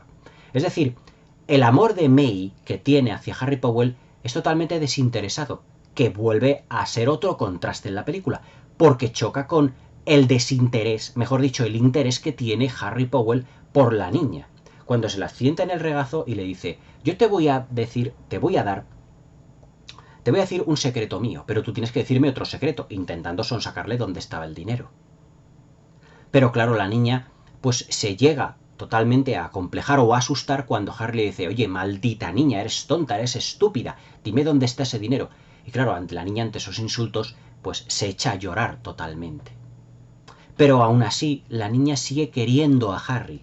Incluso la adolescente, la que se había ido con su novio a los jueves por la noche o los fines de semana, se puede decir que ella también termina enamorada de Harry Powell, porque ella es el motor narrativo que ha hecho descubrir a los niños. Harry Powell, cuando llega al pueblo, se encuentra con la niña y dice, oye, háblame de esa casa donde está esa mujer con esos niños, porque supone que él ya ha recorrido la zona, ya ha echado un vistazo por todo, ya se ha ido enterando más o menos, porque él también es un experto en hacerse, digamos, con la confianza de todas las personas de un pueblo. Ya lo vimos con el personaje de Willa y con todos los que componían su pueblo, con el personaje de Isis Spoon, esta señora que le admiraba tan tremendamente. Y cuando dice la niña, sí, son dos niños que han venido, se llama John y May. Dice, ¿y esa niña no llevará una muñeca por casualidad? Y dice la niña, sí, y no nos deja jugar nunca con ella. Y dice Harry, ah, eso es lo que quiero saber. Y cuando deja a la niña, al adolescente, el adolescente dice, ¿es verdad que tengo unos ojos muy bonitos? Y Harry en ese momento lleva una navaja y se ve, o mejor dicho, se oye, también el uso del sonido, hablaremos de todo lo que es la parte técnica, se oye la navaja que revienta lo que es el vuelve, por así decirlo, a reventar o a salir dentro de lo que es el bolsillo, que vuelve a simbolizar ese placer de matar porque Harry Powell odia, digamos, esos ofrecimientos femeninos, vamos a llamarlo de esa manera. Y claro, Harry volverá a perseguir a esos niños dentro de esa casa. Pero al final del film, evidentemente, lo que hace Lillian Gish es pegarle un tiro y Harry Powell será atrapado nuevamente por la policía. De una manera que está exactamente igual planificada que al principio de la película, cuando John ve a su padre que es reducido totalmente por los policías. Ese hombre, digamos, que simbolizaba a su nuevo padre y que no pudo encontrar el amor en ese padre. Ese amor que él también, ese niño, quería. Ese amor que no encontró en el personaje de Robert Mitchum. Porque cuando Robert Mitchum también es reducido por los policías y llevado realmente a juicio nuevamente, el niño vuelve a ir a por él y decirle no, por favor, y coge la muñeca, dándole golpes a él y dice, toma el dinero, no lo quiero. Porque el niño, dentro de lo que es su inocencia, lo que busca es el amor, un amor de dos padres que se le han ido, uno por asesino y el otro por falso predicador. En esa búsqueda del amor, de la felicidad de esos niños, en esos golpes que da Harry realmente con la muñeca a lo que es el cuerpo de John, al cuerpo de Harry, y esparciendo todo lo que son los billetes por todas partes. Es que realmente en esta película vemos lo que es ese miedo ancestral de los niños, pero también esa búsqueda de felicidad y de amor constante. O sea, La noche del cazador no es solo la historia de un falso predicador que va detrás de unos niños que tienen el secreto de un dinero escondido. También en todas sus capas de lectura podemos expresarlo, podemos verlo como la búsqueda de unos niños, la búsqueda de un amor, la búsqueda de un reconocimiento, y que esos niños en la casa de Rachel Cooper, el personaje de Lillian Gish, finalmente lo encontrarán. Y el final de la película es como un final muy navideño, donde los niños entregan regalos a su auténtico ángel de la guarda. Han encontrado el amor, que era el objetivo principal de los niños. Encontrar el amor, encontrar el reconocimiento. Con varios elementos también de la escenografía que se repiten y que representan simetrías. Por ejemplo, en una de las secuencias, Rachel le dice al niño, John, tráeme una manzana y tráete también tú otra. Vamos a comerla juntos. Y al final de la película, que John no tiene un regalo para ella porque son pobres, coge una manzana de un frutero, coge un paño y la envuelve dentro del paño y se la ofrece al personaje de Rachel como presente. Y Rachel le dice, este es el mejor regalo que nadie pudiese haber tenido. Es decir, la inocencia del niño, ese reconocimiento a ser querido, a ser valorado, también está presente en la película. Y todo eso lo simboliza Charles Laughton por elementos de la escenografía. Pero también no solo de los niños a Rachel Cooper, que es su ángel de la guardia, también de Rachel Cooper al niño. Al principio de la película el niño se había quedado prendado en un escaparate de su pueblo de un reloj.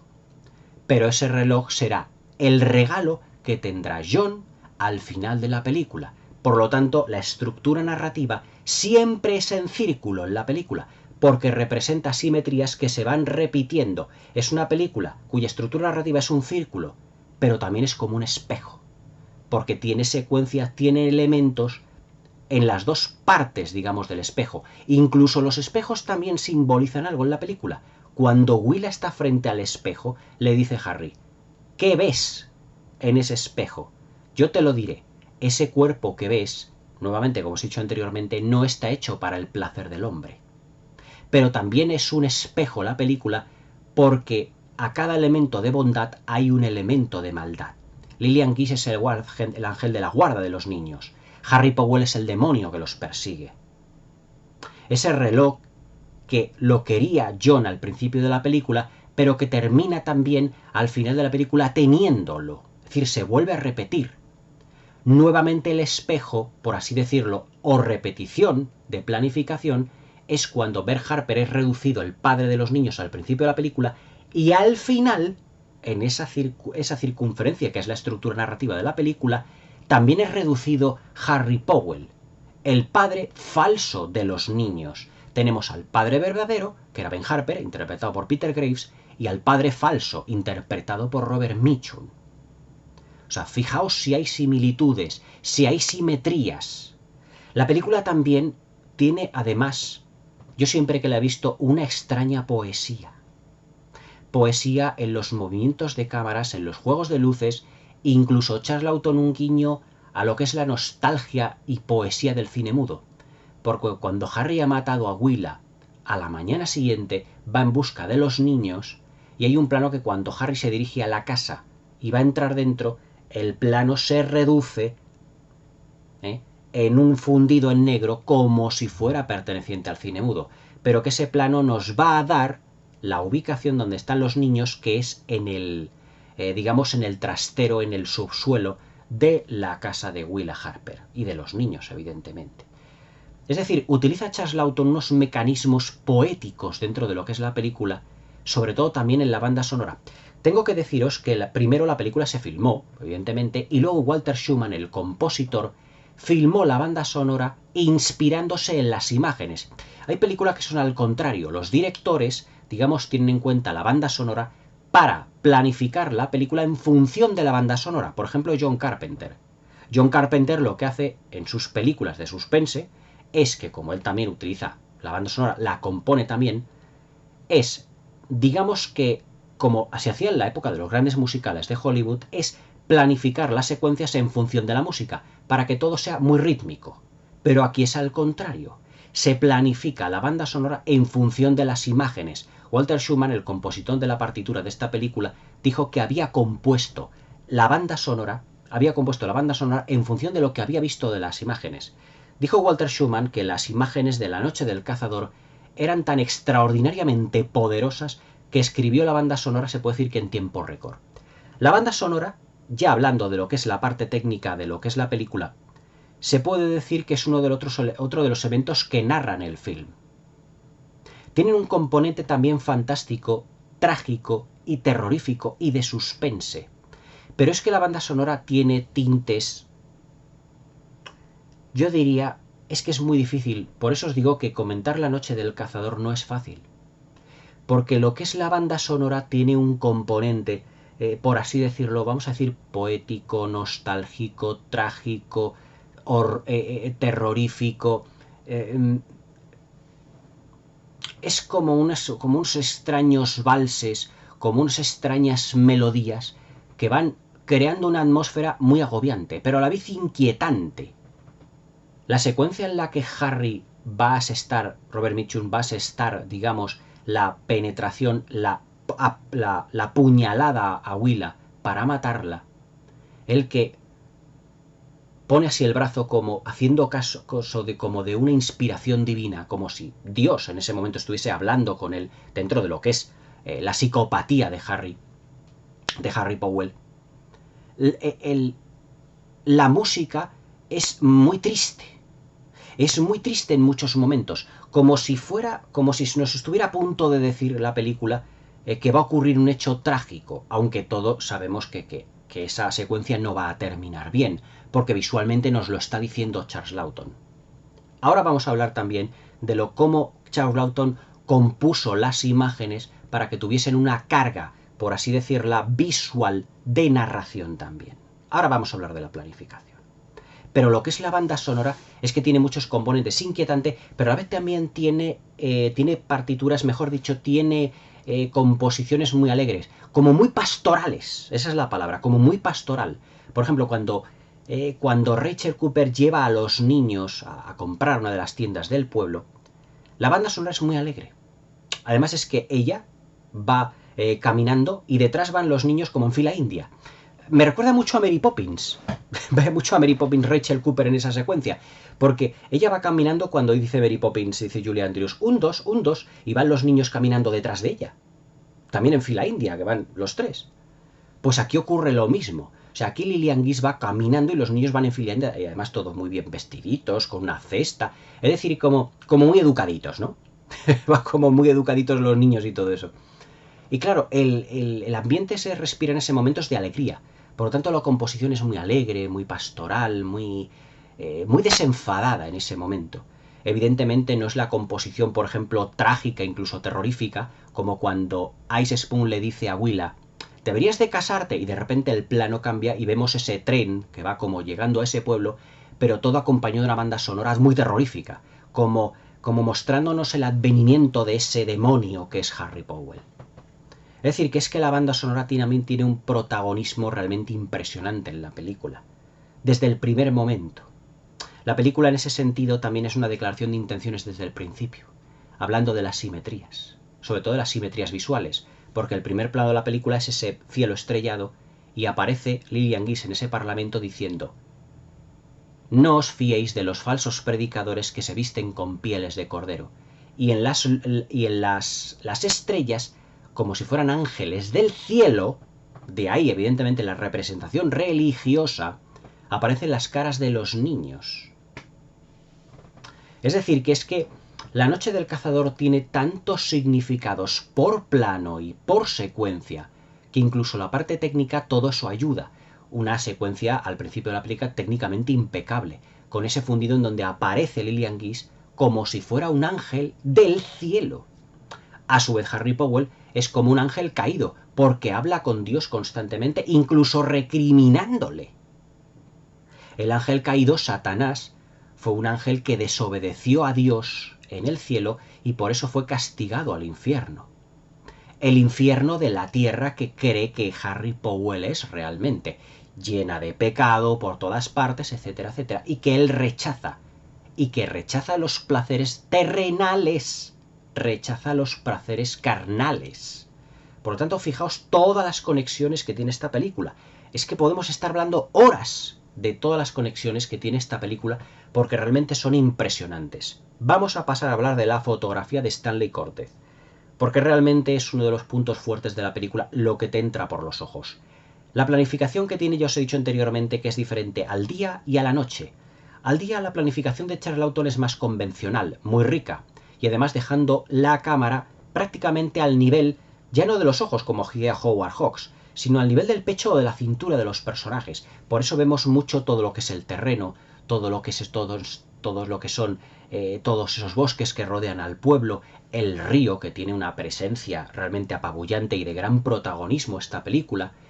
Yo creo que Francis Ford Coppola, al rodar Apocalypse Now en la barca de estos personajes que van a dar al final con el coronel Kurtz, pero que van a dar con el infierno, realmente los niños es todo lo contrario, van a dar con lo que es el cielo, por ese ángel terrenal que es la señorita Cooper, interpretada por Lillian Gish.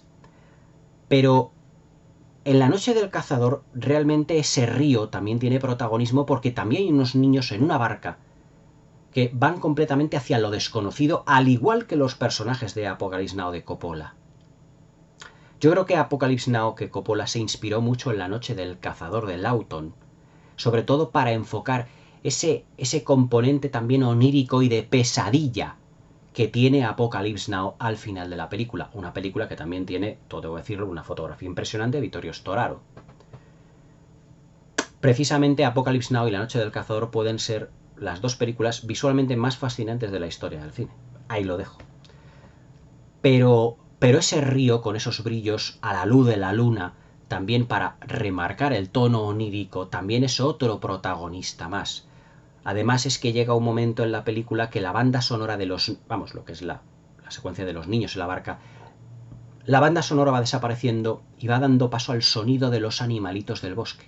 De ahí que diga yo que es como una especie de película muy de aventuras y fantástica también. Porque los niños se meten dentro de un mundo de fantasía dominado por animales. Acordaos de las crónicas de Narnia, en el que los niños se iban adentrando también dentro del bosque y van encontrando esos animales que eran parlantes.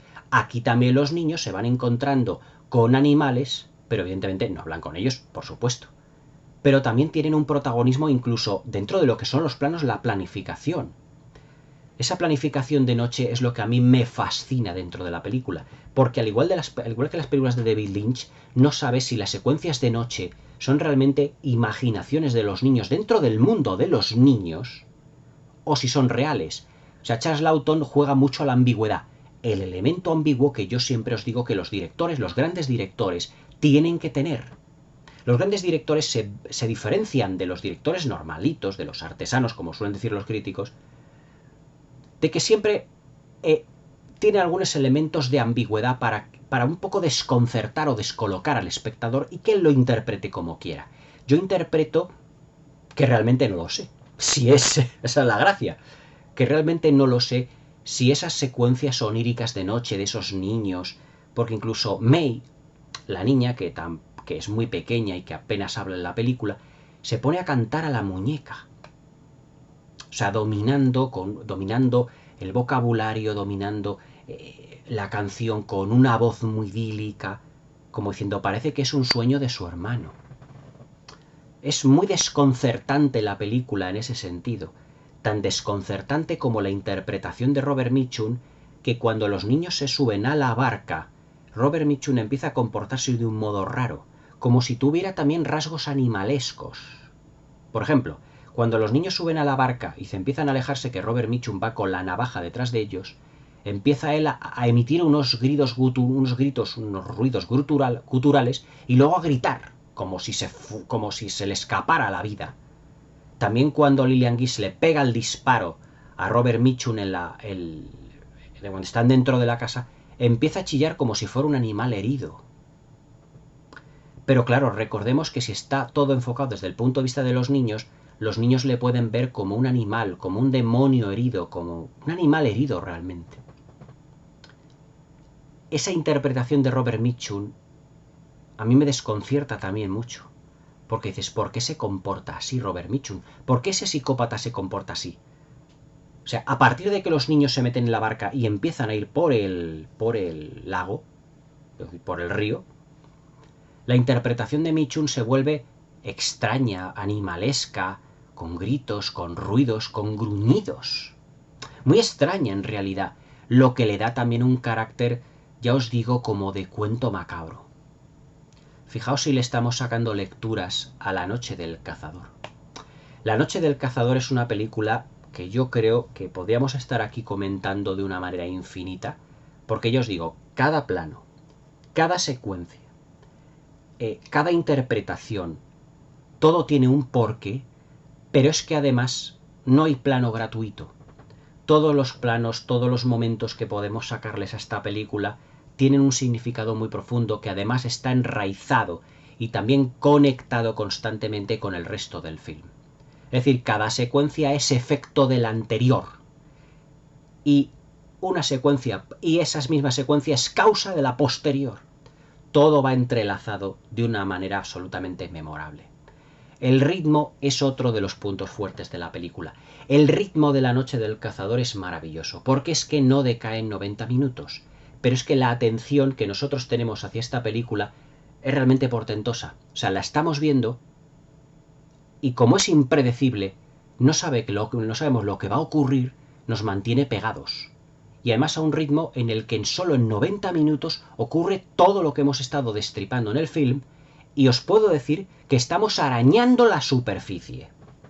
Tiene muchas más lecturas La noche del cazador, porque al abarcar tantos estadios la película, comenzar como una película de cine negro, continuar como un drama carcelario, luego como una crítica social a lo que es los ámbitos o medios rurales de Estados Unidos, luego se transforma en una película de suspense, en una película de terror, en una película de fantasía, en una película donde no sabemos si es onírico o real lo que estamos viviendo, luego en una película, digamos, más amable, y luego al final en una película navideña de tono completamente más holgado, digamos, más amable, más en el que el tono terrorífico, pero todo donde un protagonista es un psicópata, unos niños con miedo, unos niños en busca de la felicidad, del amor, de la ilusión, pero también donde el fanatismo religioso, la crítica social están muy presentes. Es decir, todos estos elementos forman parte de La noche del cazador. Una película muy rica en su concepción, muy rica en su desarrollo y en el que a medida que vamos viendo las lecturas se multiplican. Y además muy ambigua porque Charles Laughton sabe hacerle a cada espectador un traje diferente. Todo lo que hemos puesto en este vídeo es mi punto de vista, pero puede coincidir o no con el punto de vista vuestro dentro de lo que es la película. Porque es una película muy rica en su concepción, muy rica en su desarrollo, también ambigua, cuyos motores narrativos son la bondad, la maldad, el sexo, la religión, las relaciones prematrimoniales, digamos, el rechazo a la mujer, la misoginia, la crítica social, los miedos más ancestrales, el mundo de los sueños, el mundo de las pesadillas. Es que La noche del cazador es una película de esas ¿cómo os diría yo? Tenemos que tenerla en un altar, porque es muy rica. Yo os cuento cuál fue mi experiencia al verla por primera vez. Yo la vi siendo un adolescente en televisión española y me acuerdo que la había visto en VHS, en lo que era cinta. Y era de Robert Mitchum, una de las grandes estrellas de los años 50, que por cierto Charles Laughton creía que era uno de los grandes actores de la década de los 50. Y la primera vez que la vi me desconcertó mucho, sobre todo la zona, o sea, la parte onírica, en donde los niños salen de la barca, van hacia ese granero, todo está focalizado, todo está planificado como si fuera un sueño, con ese cielo estrellado. Y yo decía, vamos a ver, ¿no iba la película de un señor que había matado a 2 personas, que había robado un dinero y los niños se habían llevado el dinero? O sea, me estaban empezando a contar una serie de cosas que en la evolución misma de la película no sabía cómo encajarlo. Y luego al terminar como un cuento de Navidad, yo digo, o sea, la película ha empezado como una película de cine negro, policíaca, y ha terminado como un cuento de Navidad. Pero todo lo que hay entre medias se me antojó profundamente desconcertante. De ahí que yo crea que realmente La noche del cazador es una película que necesita de muchas revisiones, de muchos visionados, para quedarnos realmente con todo lo que es el significado de la película en sí. Yo creo que las interpretaciones de Robert Mitchum, de Lillian Gish y de Shelley Winters son tan diferentes entre sí, tan diferentes, que le aporta muchísima riqueza a todo lo que es el conjunto. La visión onírica de Charles Laughton, la fotografía de Stanley Cortez, la banda sonora de Walter Schumann, la crítica social de James Agee, el guionista, que tengo que decir que después, que era alcohólico, y que poco tiempo después, creo que un par de años después o algo así, después de esta película, realmente falleció. O sea, falleció completamente alcoholizado. Tengo que decir también la nota triste de este film es que ya os he dicho que supuso un fracaso comercial. Ya os digo porque realmente tanto crítica como público no supieron ver en esta película todo el potencial que tenían. Porque era una película muy incomprendida, es decir, era muy densa, era muy compleja, pero el público no supo con qué quedarse. Y muchas de las lecturas de la película, sobre todo la lectura de lo que era la crítica social, lo que eran los medios rurales y ciudades rurales de Estados Unidos, no fue para nada bien recibida. Charles Laughton, después del fracaso de esta película, por este y otros tantos motivos más, porque Charles Laughton, tengo que decir, que era una persona que tenía muchos enemigos en Hollywood, porque era una persona muy difícil en los rodajes, era complicado dirigirle, ya os digo, y lo pueden atestiguar los directores que os he dicho al principio del vídeo, se forjó muchísimas enemistades y la película no cuajó. Se puede decir que no fue bien recibida y fue muy incomprendida. Ojalá La noche del cazador hubiese tenido, en el momento de su estreno, realmente la magnitud de clásico y de obra maestra que tiene hoy en día. Ya os digo, Charles Laughton, poco después de 1955 y ante el fracaso de una película y ante la calidad de lo que había conseguido, entró en una depresión de la que ya jamás salió. Hizo poquitas películas después de La noche del cazador, realmente como actor. Testigo de cargo, del 57, Espartaco, del 60, alguna aparición muy puntual en otra película, pero como dijo Elsa Lanchester, que era su mujer, la archiconocida novia de Frankenstein, como dijo Elsa Lanchester, se le podía ver muy apesadumbrado y muy metido en sí mismo, con una gran depresión de la que no salió, y que ya no se comportó ni quiso volver a involucrarse en otro proyecto cinematográfico.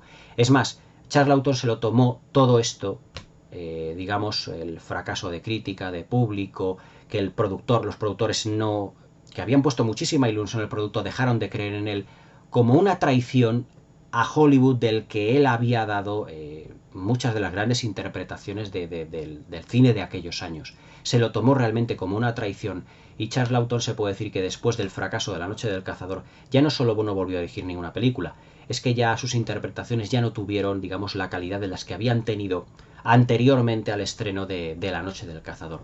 Se puede decir que hubo dos etapas en la carrera cinematográfica de Charles Lawton, antes y después del rodaje como director de La Noche del Cazador.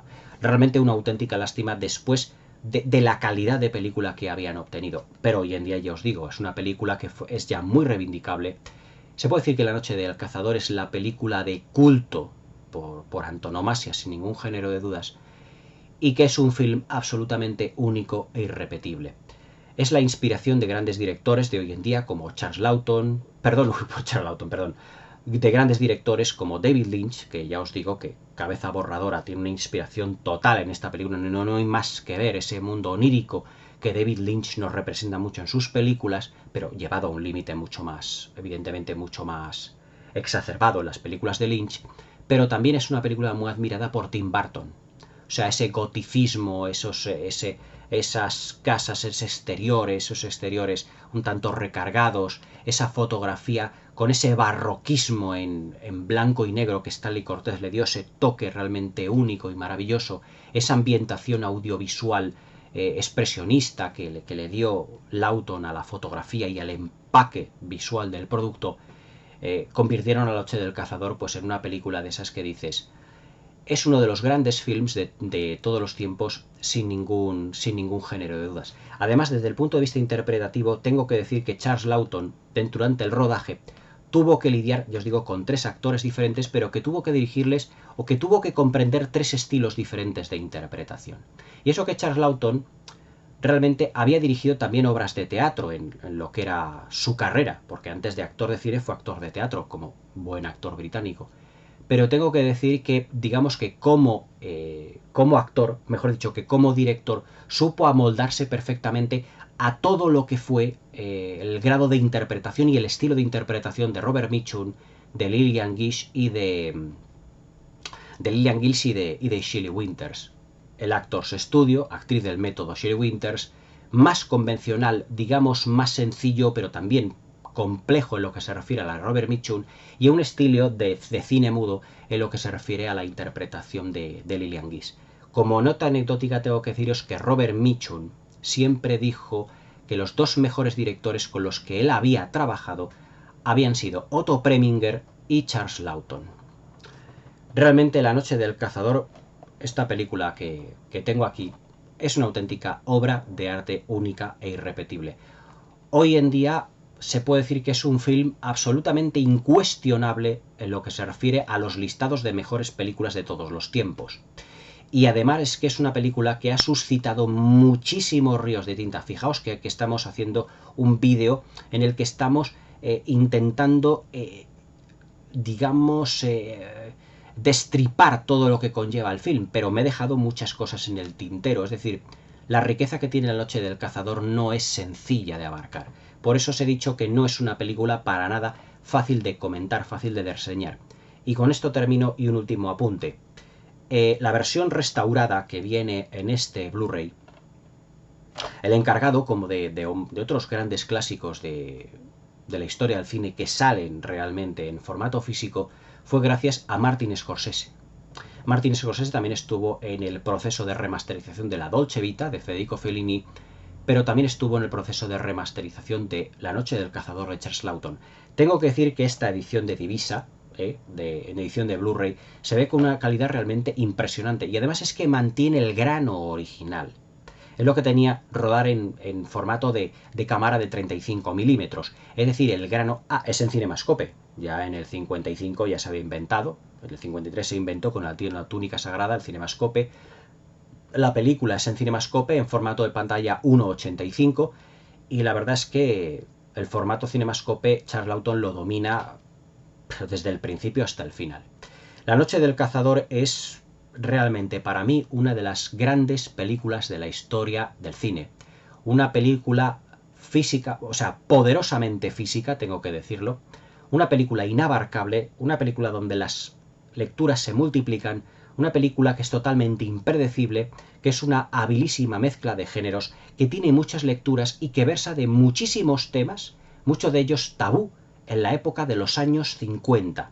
El despertar de la inocencia, el sexo, la psicopatía, la misoginia, el fanatismo religioso y los géneros que abarca. El cine negro, los dramas carcelarios, el suspense, la fantasía, el terror, el thriller.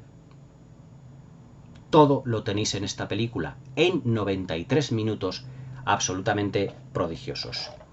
No me extiendo más. La noche del cazador de Charles Laughton de 1955, una de las grandes obras maestras de la historia del cine. Haced el favor, los que no la tengáis, de comprarla, pero ya, porque esto se agota, porque esto ya no lo hay, y como películas como esta ya no se hacen.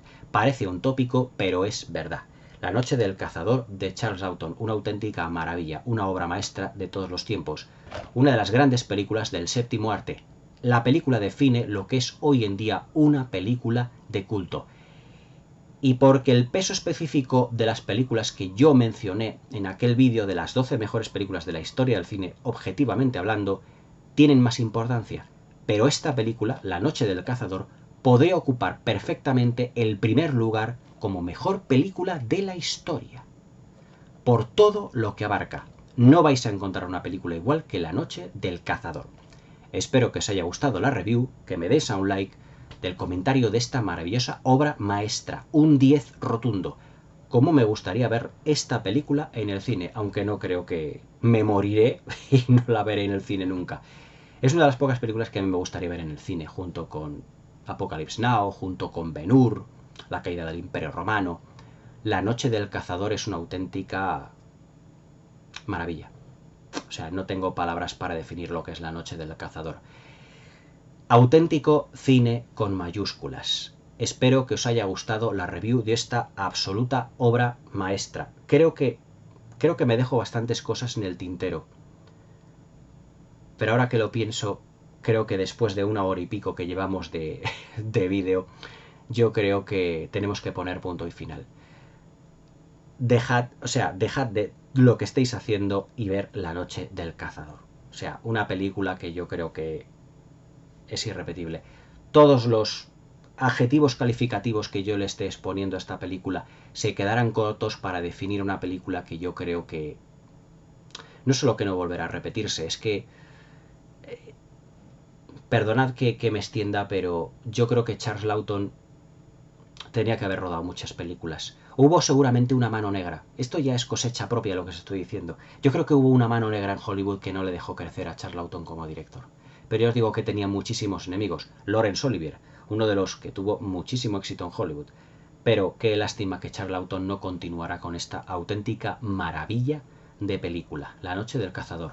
La mejor película de Robert Mitchum, la mejor película, podríamos decir, de fantasía para su tiempo. Y si tuviera que nominar al Oscar a la mejor fotografía, o dar el Oscar a la mejor fotografía a una película de la historia del cine, esa sería La noche del cazador de Charles Laughton de 1955. Ahora sí, dadme un buen like, ponerme aquí abajo en la caja de comentarios todo lo que queráis sobre la película, suscribíos al canal y sobre todo no os perdáis, para que no os perdáis, dándole a la campanita, ninguno de mis nuevos vídeos. Hasta aquí el miniciclo de cine con mayúsculas. Lo cerramos con un colofón absolutamente memorable, La noche del cazador de Charles Laughton. Espero que os haya gustado la review, que paséis una buena noche, tengáis una buena velada y hasta mañana.